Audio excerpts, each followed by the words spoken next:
If you have a smart speaker, you have access to the entire world of NPR and St. Louis Public Radio. All the latest news and all the captivating stories. Activate our voices with yours by telling your smart speaker to play St. Louis Public Radio. From St. Louis Public Radio. This is Politically Speaking. Missouri's unclaimed property program is not usually the source of a lot of legislative fireworks, but that hasn't been the case this year, especially after a House committee led by State Representative Scott Cupps excoriated Treasurer Vivek Malek over the placement of unclaimed property decals on controversial gaming machines. The Shell Knob Republican joins Politically Speaking to talk about what should be learned from the controversy. Let's hit the music. This is the Politically Speaking podcast, the definitive show about Missouri politics. My promise to St. Louis was that I would do the absolute most for each and every person, starting with those who have the very least. What I wanted to do was look and see what other states are doing. We have to be willing to change those laws, that they are balanced and they affect everybody equally. As somebody that grew up in the St. Louis area, in North St. Louis County, I didn't know any lawyers growing up. We got to find long-term solutions to make government better, but also to be able to provide services to people. I don't want to leave that federal money that we've been leaving all these years on the table. We need to be spending this money to take care of Missourians. I thought we accomplished a lot this year, but a lot more needs to be done.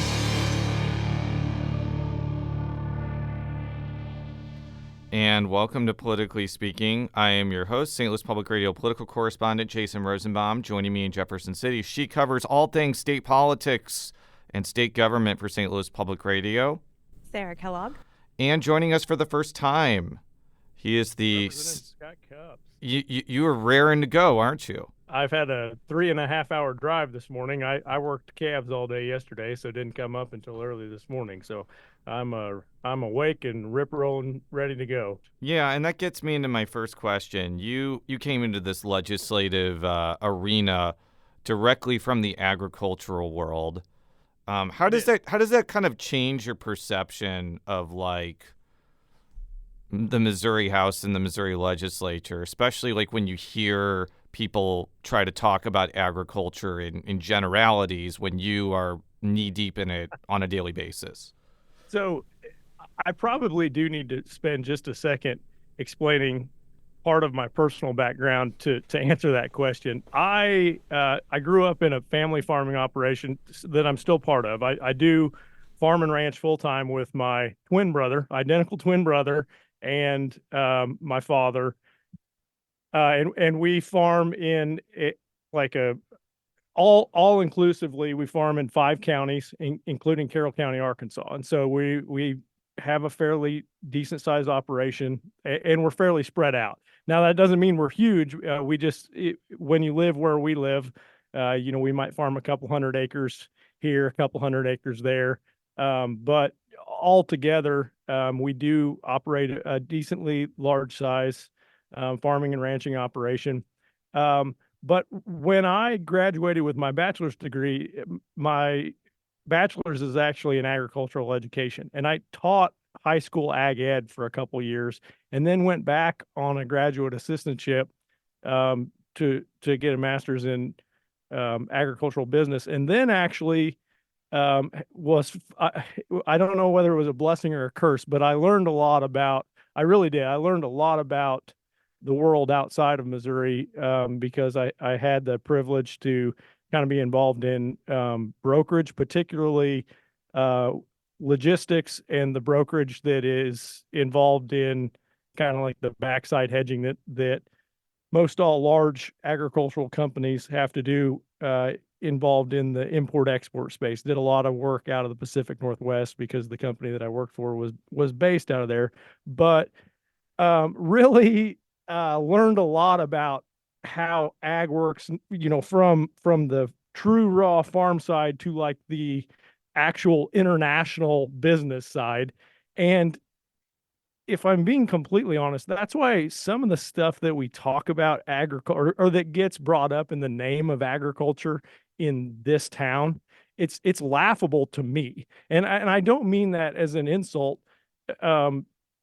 if it's not something where they're trying to manipulate the discussion by using the term ag, but so much of what we talk about that's like, oh, well, we need to do this in the name of ag, or we need to do that in the name of ag. It's like, that's not how it actually works.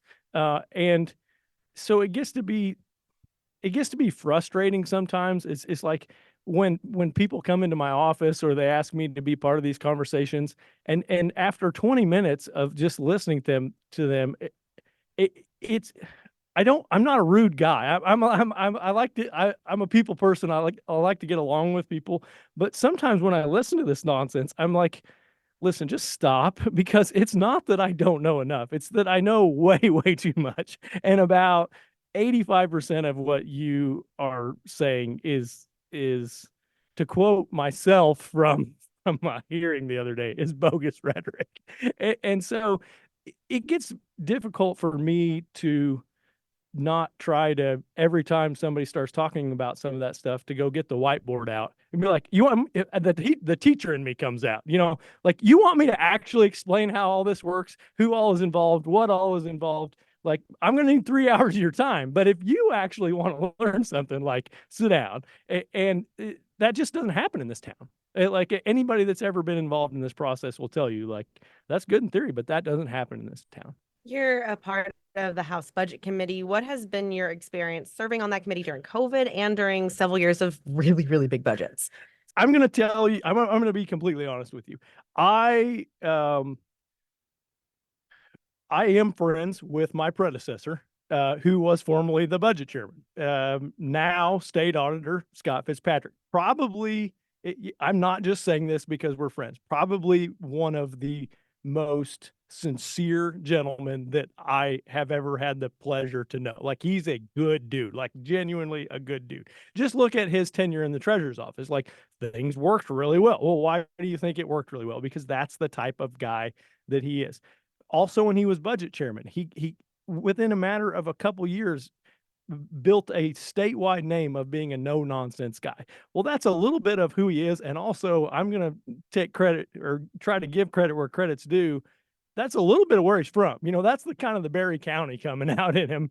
But when I talked to him, he's like, hey, if you really, truly, he said, I know you're a nuts and bolts guy. I know you're a nuts and bolts guy. And if you're a nuts and bolts guy, you want to get on the budget committee. And so I was like, okay, I did not realize how much work and I tell that to other people. Now, this is my 5th year, and it's like, I am being completely honest. If I had known how much more work it is than a rank and file representative, like, I may have not advocated so hard to be on the budget committee. The catch-22 of that is, once you do get involved in that appropriation process, you learn how important it is, and then you're like, well, I can't not be here doing this work because it's so vital. We've been very, very, very we have an insanely good budget chairman. Like, Cody Smith. It's no secret that him and I are friends. But we're friends because there's no one in this building that I trust more than him. Because, and when I say trust, I mean his actual judgment, his demeanor, his logic, and so we've been very fortunate. But as a committee, it's one of those things that we have to understand, that unless we make sure that we're doing the things today, right now, to keep that legacy going into the future, whether that be with the actual bills that we pass, or whether it be with some of the relationships that we make, like, that's something we can't take for granted. Because for the last, since I've had any involvement in politics, we had Fitzpatrick and then Chairman Smith, and we're going to have Representative Deaton if everything shakes out how people think it's going to. And so from an appropriation standpoint within the House, like, we've gotten jaded because we've been in such good shape.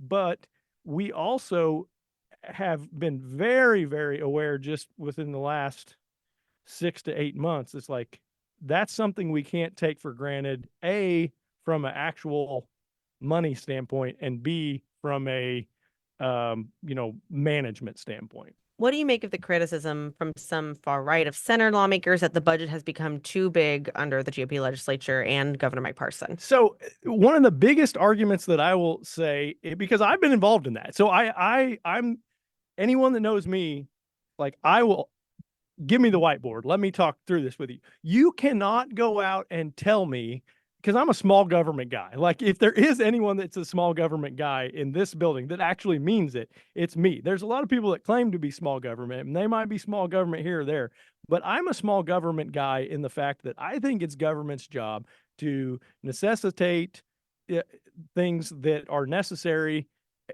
for the facilitation and structure of what government was actually established for. And outside of that, should leave their hands off of it. Now, with that said, a lot of what we concentrate on does fit that description. It really does. But you cannot come into a conversation with me with the fact that we have had inflation that has, in many instances, when I talk to good conservative people, one of the first things that gets brought up, and when I say good conservative, like, these are my friends, my family, my people, and they always tell me, they're like, yeah, the Biden administration, they're saying that inflation is up 14%, but funny story, everything costs double, and I'm like, I'm not arguing with it. Like, if I go to buy stuff that I use directly for our ranch, then there is a lot of that stuff that, in comparison to 2019, 2020, pre-COVID, it literally is double. Like, and some of it is triple.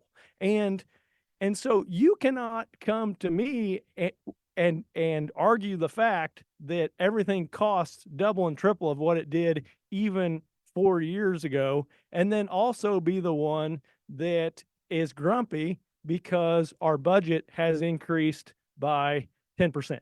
If we want to start putting inflationary parameters on what the actual size of the budget is, our budget is one of the leanest that it has been in modern history. Now, there's not anybody else. Like I said, I would love the opportunity to have the whiteboard, but there's not anybody else that's actually going to sit down and talk through that, because it's just real easy to come out and be like, budget's too big. All these politicians are taking our money and spending it. It's like, no, I'll tell you, I know and work on it every day, and our budget is one of the leanest that it has been. And ironically, we're having to work through trying to make it even leaner. We are. And so we're going to have some tough decisions to make, because we're trying to make it where it's sustainable. That's the word that, a lot of people use that as a buzzword. We use it as a guide. Like, we have to make sure that this is sustainable going forward.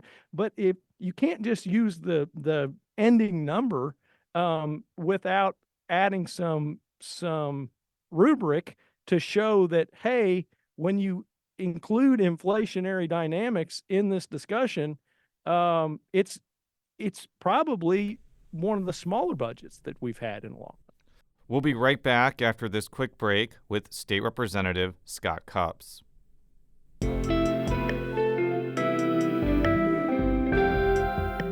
The Gateway brings you the day's news each weekday from around the St. Louis region and the state capitals in Jefferson City. Our schools are accredited.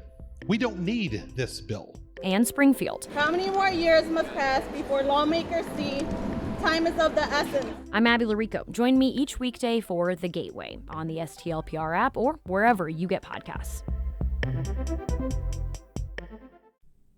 And we're back on Politically Speaking with State Representative Scott Cupps. He is a Republican from Shell Knob, which I understand is not a city. It's like an unincorporated part of Berry County. Is that correct? That's by design. Okay. And I don't know. Have you ever heard this story? Yeah, I think Scott Fitzpatrick may have told me this story, but just go ahead. There's some family history there. Our family is slightly responsible for the loss and keeping of the incorporation papers that would have allowed it to become a city, so that it intentionally would never become a city, so that we wouldn't have any bureaucracy. So we've got like 4,000 people, but we've got no state government. We're Wild West. Like, you want to come to Shell Knob, Missouri and start a business, then better pattern get right out of there. There's not going to be any encumbrances. We have people that come all the time that want to know when the next city council meeting is. It's like, Well, come to Terry's Cafe at 8 o'clock in the morning. We'll be happy to talk to you about whatever you want to talk about. I was not expecting that. That is incredible. I'm no snark. I love city and corporation stories or non-incorporation stories. So, but let's get into what I think a lot of people want to hear about, and that is unclaimed property and the controversy surrounding the advertisement of it. So for our listeners, Representative Cupps is the chairman of an appropriations subcommittee that has jurisdiction over the state's unclaimed property program that's managed by the state treasurer's office. And basically this program, you sign in, you see if you have any unclaimed property, you may get either anywhere from a few bucks back to, like, I don't know, baseball cards or, you know, a lost diamond or whatever. The controversy, and you'll probably explain it in a minute, is that there were basically advertisements for this program on unregulated, questionably legal gaming machines and gas stations throughout the state. Right. And if you want to take it from there, go ahead. So I'm going to start kind of from scratch for how this went for me, because there were some people that, as I was trying to work through this and figure out exactly what was taking place, that started accusing me and my relationship, my actual friendship with Cody Smith, who is running for state treasurer, and who I already mentioned, previously, is just one of a salt of the earth, genuine, can't ask for a better dude. And so people started accusing me of this being political. And the crazy part is, like, absolutely none of it was political. Like, it didn't start political. When I was trying to get answers, it wasn't political. When the state treasurer, and I'll get to this in a second, when he refused to come to my committee, it was not political. So I woke up one morning, as I do Monday mornings. So it was the Monday that we had, we got a kind of a weird quasi snowstorm in southern Berry County, and it just got dumped on. We had like 7-8 inches of snow. Well, we had ice and we had some electric fences down. I had cattle out. I had a bad morning, and I won't go into all the details, but it had been already by 6 a.m. I had a day. And I walk into a gas station that my brother and I stop at fairly frequently when I'm in town, and I turn to the back as I'm going to get a Diet Coke, and there are these, which I've always hated them, but there are these illegal gambling machines back there, and just bigger than Dallas on the payout kiosk is the state seal, and it says $1 billion. And I was like, what? And I couldn't believe my eyes. And so I went back there, and it was the state seal modified to have Vivek Malek's name, and it said state treasurer's office. And so it was made to give the appearance that these machines were operated by the state of Missouri. And so I instantly was like, my first thought, and still, in a weird way, like when I think back on that morning, it's kind of hard to believe that all of it transpired the way that it did, because my first thought was, hey, these Torch, the guys that operate and run these particular, there are other operators, but Torch is the one that owns these machines. They have put this on their machines without, they've just taken it upon themselves to do this so that they could give the appearance that their machines are operated by the state of Missouri. And with that, I was like, I wonder if they've done that everywhere, or if this is something they're just doing 4 hours away from Jeff City, thinking that nobody's going to notice for a while, right? Fast forward, I make some calls. I drive around like the better half of the week. And then about midweek, there starts to be stickers showing up on all the machines that have the state seal, and they're actually designed to look like what the permit stickers that other states use. They're placed in the same spot on the machine. Like if you were to go to a state where these machines are legal and where they're regulated, they put a state permit sticker on them. And then these stickers were being placed in that same spot, and it has the state seal and says, state treasurer, and then it says $1 billion, and there's some other semantics, something about it could be yours or something like that. But it just genuinely gives the impression that these machines are operated by the state. The way that I can validate that is I went to many more than 18 places, but in 18 places I made notes in my phone because I'd actually stopped and talked to people. Now that's everything from patrons to people that worked there, managers. I talked to regional managers, and in every single instance, I asked, "What's that? Why is that sticker on there?" I was just kind of playing dumb, and they're like, "Oh, well, these are run by the state now." Every single 18 out of 18, not 17 out of 18, not 16 out of 18, 18 out of 18 places.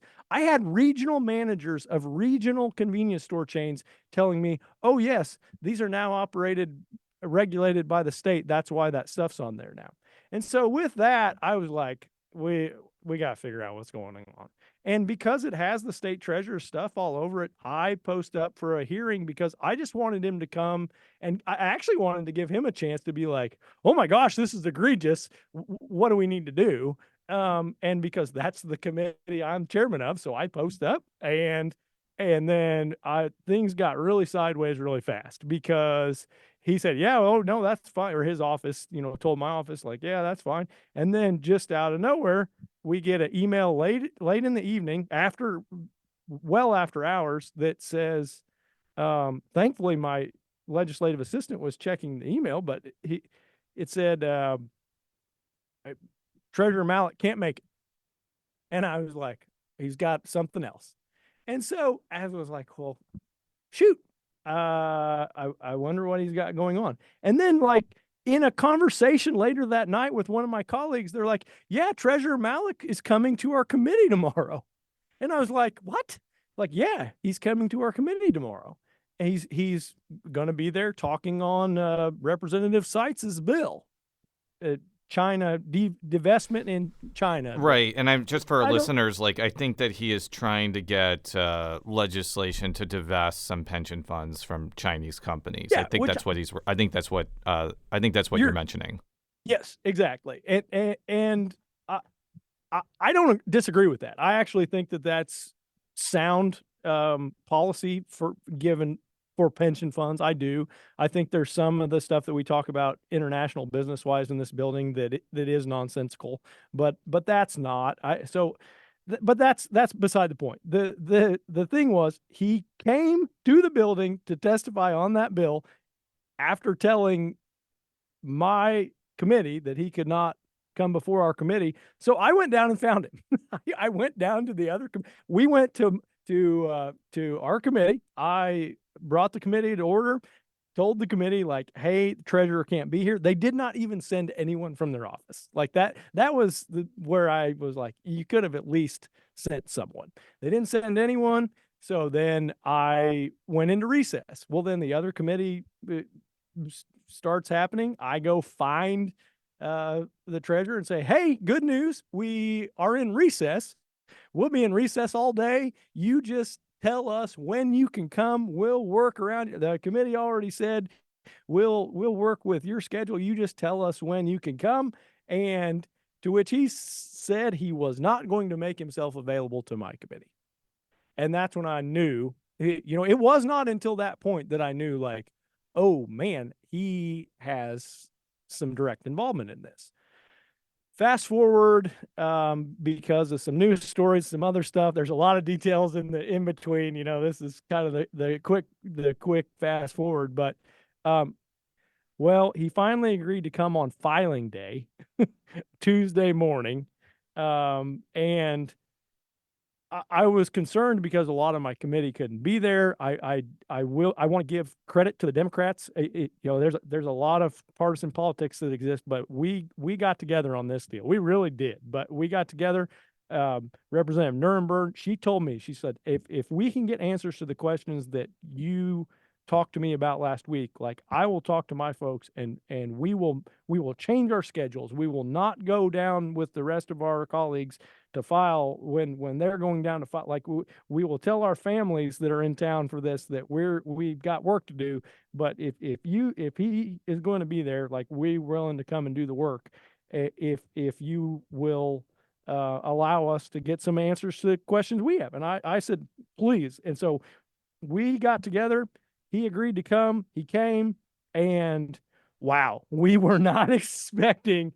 I definitely was not expecting. I didn't want it to be. I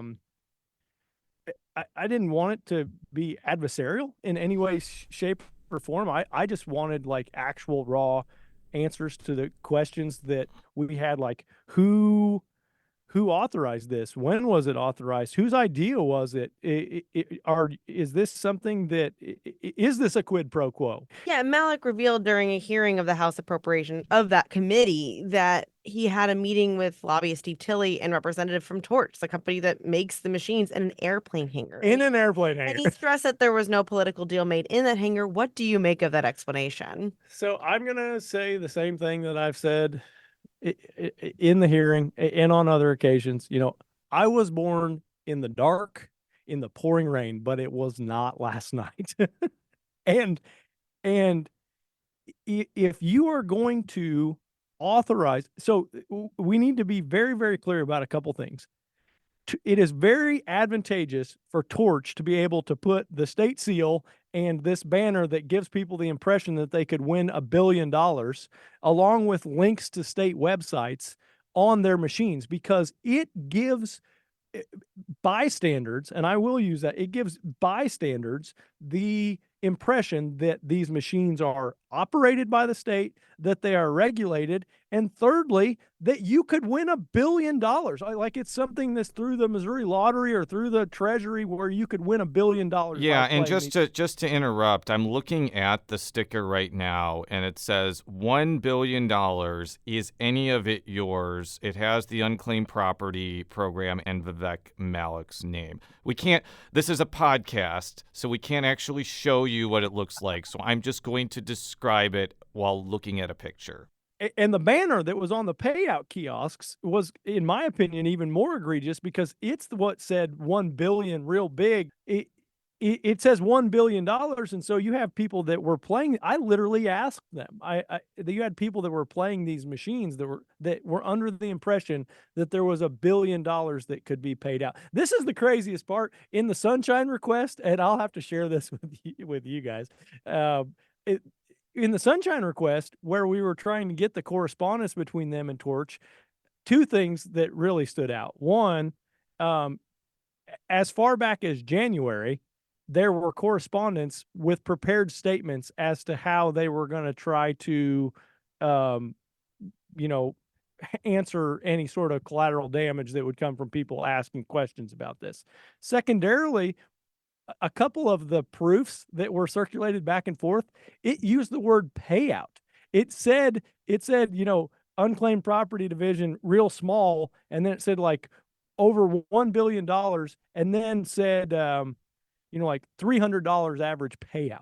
It even used the word payout. So that goes to show you that the people that were creating these, as they were working through the proofs, were trying to design them in a manner to make it look like you could get this state money out of these machines. That's just it. Like there's no other way that can be taken. Well, fast forward, as he starts to reveal some of that information, it became fairly evident to us, like it's very, very advantageous for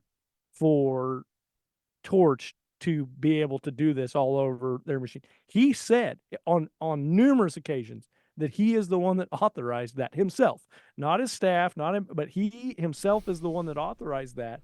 And so then the question and I'll let the court of public opinion be who tries this, but the question then becomes, if there's that much in it for Torch, what is in it for the treasurer to, I know that there were correspondence in that Sunshine Request that said that they were going to put this on 5,000 machines. I had people tell me that that, these machines generate a couple $1,000s a week each, and that, they split that. If you start looking at the money is not hundreds of thousands, it's hundreds of millions of dollars over the course of a couple years. And so when you start talking about the amount of money that these things are illicitly taking from people, it was there a deal that and it may have not been a spoken deal. It sure as heck wasn't probably a written deal. I think these guys are smarter than that.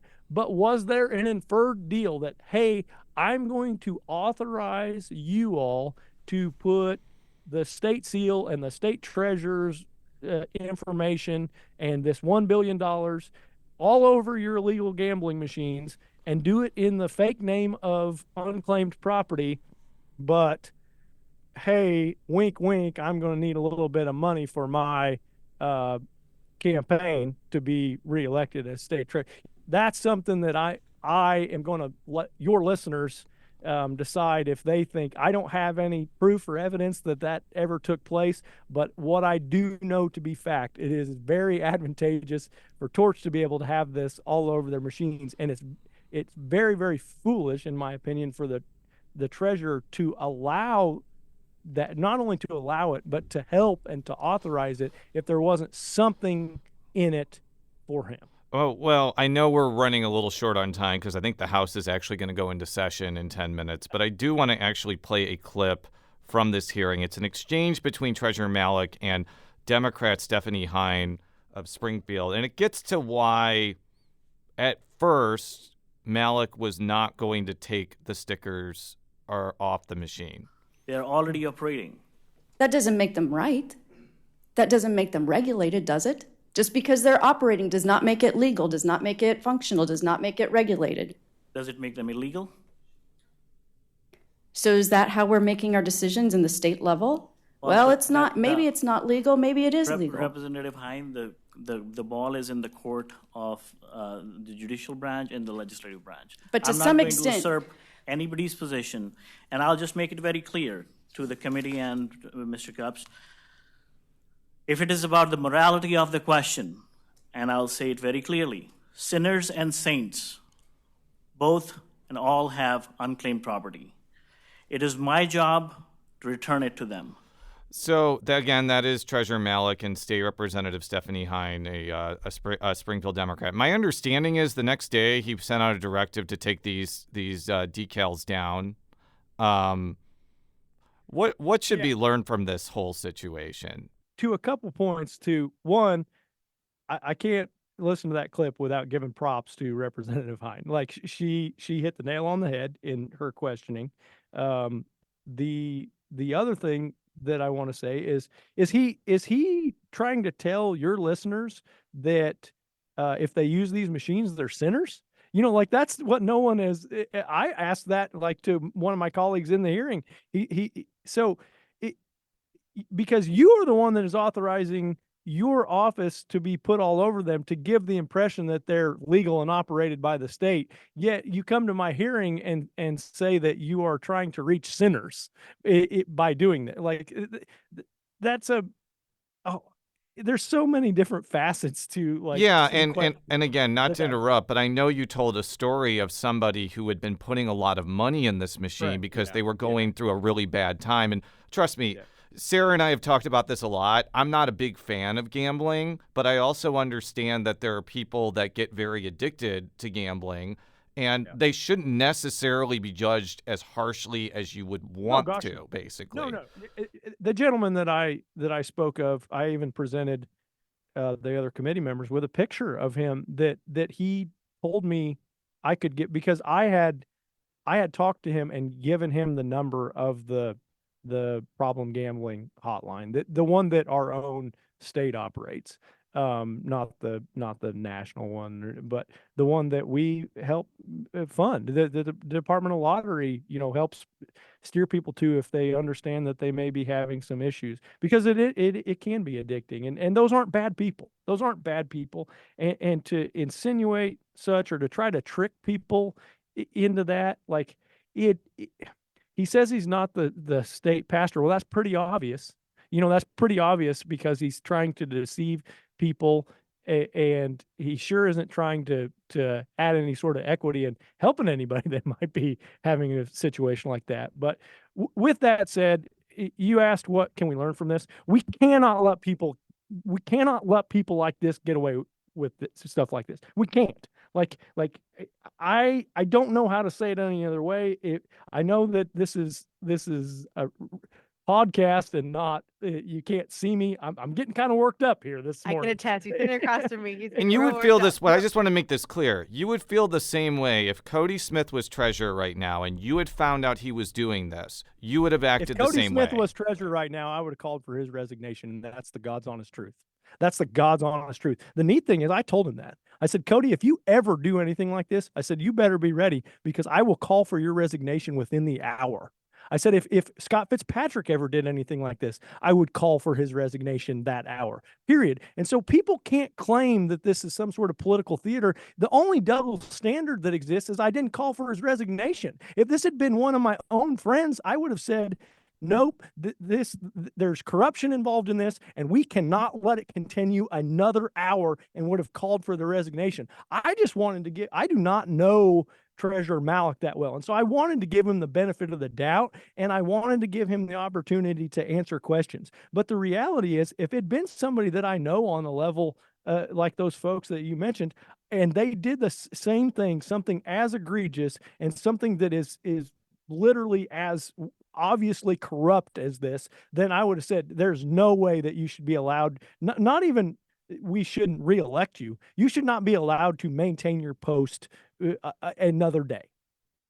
Well, thank you so much for coming on the show, Representative Cupps. We will, if you continue to serve in the House, we would definitely like to get you back in the future because you've been a phenomenal guest, and we have really enjoyed having you here. I'll definitely be back now that I know where this little alcove is up above the Senate. This is one of the few places in the Capitol that I've never been to before. But now that I know that it is, watch out. I'll come see you guys. Oh my gosh, Sarah, that's great to hear. Politically Speaking is a product of St. Louis Public Radio, which is a part of the University of Missouri St. Louis. You can find all of our stories at STLPR.org. And Representative, are you on any social media where you want to be found? If you really need to talk to me, come to my ranch and ride around with me for a day. There'll be a couple dogs in the cab of the truck with me. I promise they only nip, they don't bite. I'm not on Twitter. So I have Facebook. I've had Facebook since Facebook was invented. And I still have it. So if there are any of your listeners, I don't have anything to hide. I'm one of those few people who's like, I got nothing to hide. So if any of your listeners do want to get on Facebook, shoot me a message, give me a friend request. You'll probably see a lot of pictures of sunsets and cows. But other than that, I kind of keep to myself, try to make government work a little bit better and get on to my ranching life. So. Well, thank you very much. And until next time, so long. Politically Speaking is produced by Sarah Kellogg, Rachel Lippman, and me, Jason Rosenbaum. The show is edited by Fred Ehrlich. Read all of our coverage at STLPR.org. And if you haven't already, make sure to subscribe to Politically Speaking by searching the term Politically Speaking on Apple Podcasts. From St. Louis Public Radio. This is Politically Speaking.